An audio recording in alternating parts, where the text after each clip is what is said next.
Hello students, in this video I would like to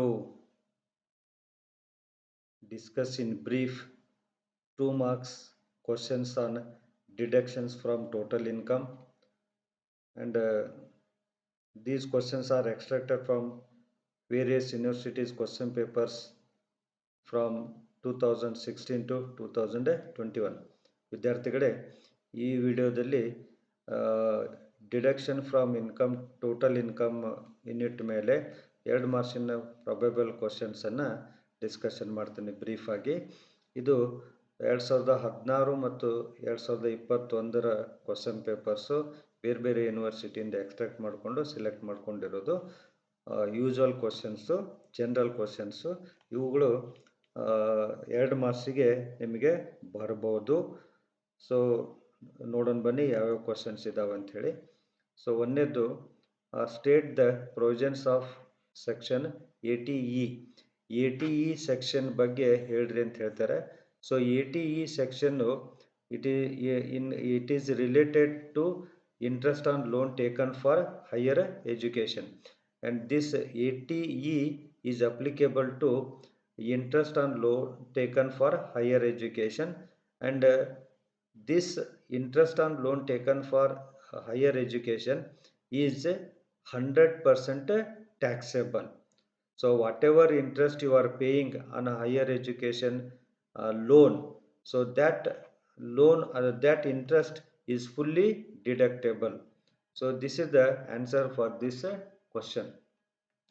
And the second one is the state the treatment of amount spent on Swachh Bharata Kosh and Clean Ganga Fund.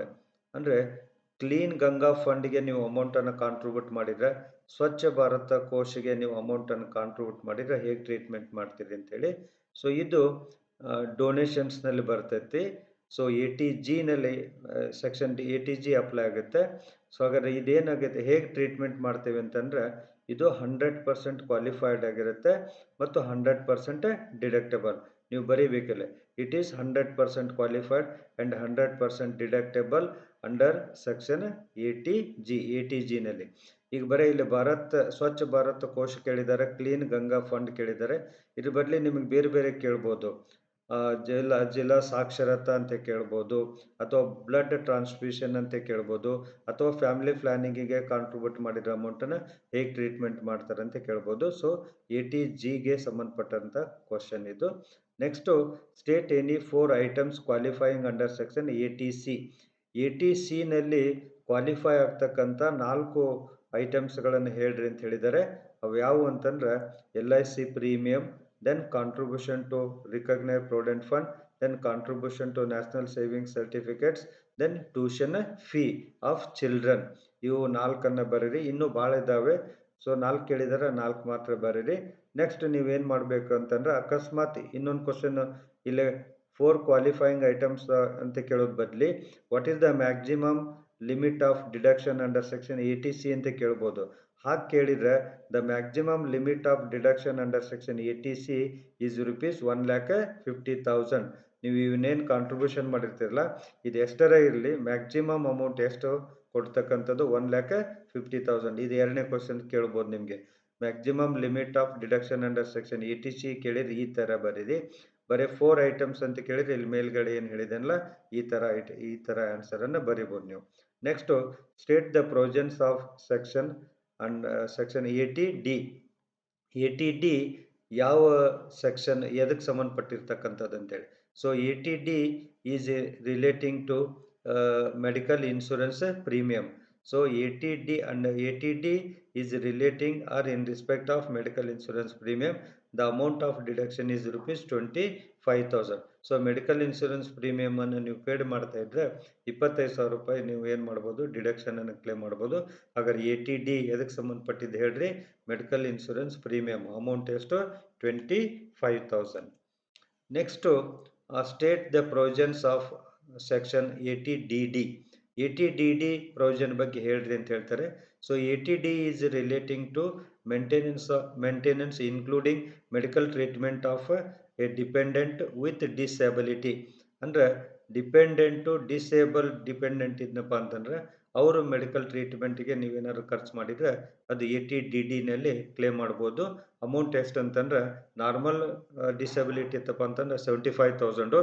ಒಂದು ವೇಳೆ severe disability ಇತ್ತಪ್ಪ ಅಂತಂದ್ರೆ 1,25,000 claim ಮಾಡ್ಕೊಳ್ಬೋದು.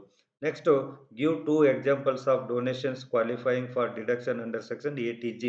ATGನಲ್ಲಿ qualify ಆಗ್ತಕ್ಕಂಥ 2 ಡೊನೇಷನ್ಸನ್ನು ಇಲ್ಲಿ 100% ಅವೇನು ಹೇಳಿಲ್ಲ, ಬರೀ ಕ್ವಾಲಿಫೈಯಿಂಗ್ ಡಿಡಕ್ಷನ್ಸ್ ಅಂತ ಕೇಳಿದ್ದಾರೆ.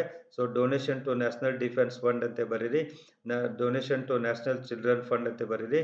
ಮತ್ತು ನಿಮ್ಗೆ ಆಗಲ್ಲ ಹೇಳಿದ್ನಲ್ಲ ಕ್ಲೀನ್ ಗಂಗಾ ಅಂತ ಹೇಳಿ, ಅನಂತರ ಸ್ವಚ್ಛ ಭಾರತ ಕೋಶ ಅಂತೇಳಿ, ಅವು ಸಹಿತ ಕ್ವಶನ್ ಪೇಪರ್ನಾಗ ಇದ್ದು ಬಿಡ್ತಾವೆ ನಿಮಗೆ. ಸೊ ಸ್ವಲ್ಪ ವಿಚಾರ ಮಾಡಿರಿ. So donation to national defence fund ಆಗಿರ್ಬೋದು, ನ್ಯಾಷನಲ್ ಚಿಲ್ಡ್ರನ್ ಫಂಡ್ ಆಗಿರ್ಬೋದು, ಅಥವಾ ದೊಡ್ಡ ಲಿಸ್ಟ ಇದೆ, ಅದರೊಳಗೆ ಯಾವುದಾದ್ರು 2 ಬರೀರಿ. Next, what is adjusted gross total income? It is the gross total income which is calculated after adjusting long-term capital gain, short-term capital gain and deductions except ATG. ATG deduction ಅನ್ನು ಬಿಟ್ಟು long term capital gain ಮತ್ತು short term capital gain ಇವನ್ನೆಲ್ಲ gross total ಇನ್ಕಮ್ಗೆ adjust ಮಾಡಿರ್ತಕ್ಕಂಥದಕ್ಕೆ ನಾವು adjusted gross total income ಅಂತ ಕರಿತೀವಿ. So ಹಾಗಾದ್ರೆ adjusted gross total income is equal to formula ಏನಂತಂದ್ರೆ gross total income minus long term capital gain minus short term capital gain minus deductions except ATG. ಈ formula ಹಚ್ಚಿದ್ರೆ ನಮಗೆ adjusted gross total income ಬರುತ್ತೆ. So ಇದು adjusted gross total income calculation ಮಾಡೋದು. So ಇದಕ್ಕೆ answer ಈ ರೀತಿ ಇದೆ. Next, who are eligible for deduction under section ATC. ATC ಡಿಡಕ್ಷನ್ಸ್ಗೆ ಯಾರು ಎಲಿಜಿಬಲ್ ಇದ್ದಾರೆ ಅಂತೇಳಿ. So ATC is applicable to individual and Hindu undivided family. Individual ಆಗಿರ್ಬೋದು ಅಥವಾ ಹಿಂದೂ ಅನ್ಡಿವೈಡೆಡ್ ಫ್ಯಾಮಿಲಿಗೆ ATC ಡಿಡಕ್ಷನ್ಸ್ ಅಪ್ಲಿಕೇಬಲ್ ಆಗುತ್ತೆ ಅಂತೇಳಿ. ಹಾಗಾದ್ರೆ ನೋಡಿರಿ, ATCನಲ್ಲಿ 3 ಪ್ರಾಬಬಲ್ ಕ್ವಶನ್ಸು.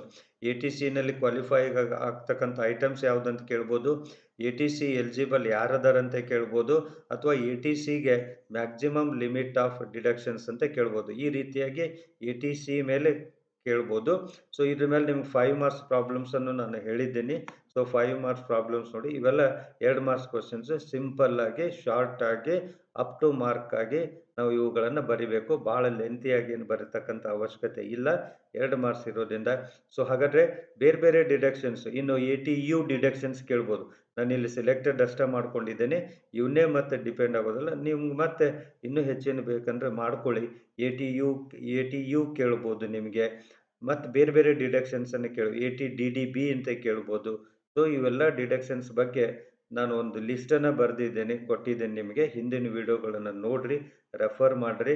ಅದ್ರ ಪ್ರಕಾರ ನೀವು ಈ 2 ಮಾರ್ಕ್ಸ್ ಕ್ವಶನ್ಸನ್ನು ಆನ್ಸರ್ ಮಾಡಿರಿ ಅಂತ ಹೇಳ್ತಾ, ಈ ವಿಡಿಯೋ ನಿಮ್ಗೆ ಹೆಲ್ಪ್ ಆಗ್ತೈತೆ ಅಂತಕ್ಕಂಥ ಭರವಸೆಯೊಂದಿಗೆ ಇವತ್ತಿನ ಈ ವಿಡಿಯೋ ಮುಗಿಸ್ತಾ ಇದ್ದೇನೆ. ಯಾರು ಸಬ್ಸ್ಕ್ರೈಬ್ ಆಗಿಲ್ಲ ಸಬ್ಸ್ಕ್ರೈಬ್ ಆಗಿರಿ ಮತ್ತು ಬೆಲ್ ಬಟನನ್ನು ಒತ್ತಿರಿ, ನಿಮಗೆ ನೋಟಿಫಿಕೇಶನ್ಸ್ ಬರ್ತೈತೆ ಅಂತ ಹೇಳ್ತಾ ಇವತ್ತಿನ ಈ ವಿಡಿಯೋನ ಇಲ್ಲಿಗೆ ಮುಗಿಸ್ತಾ ಇದ್ದೇನೆ. Till then, good by.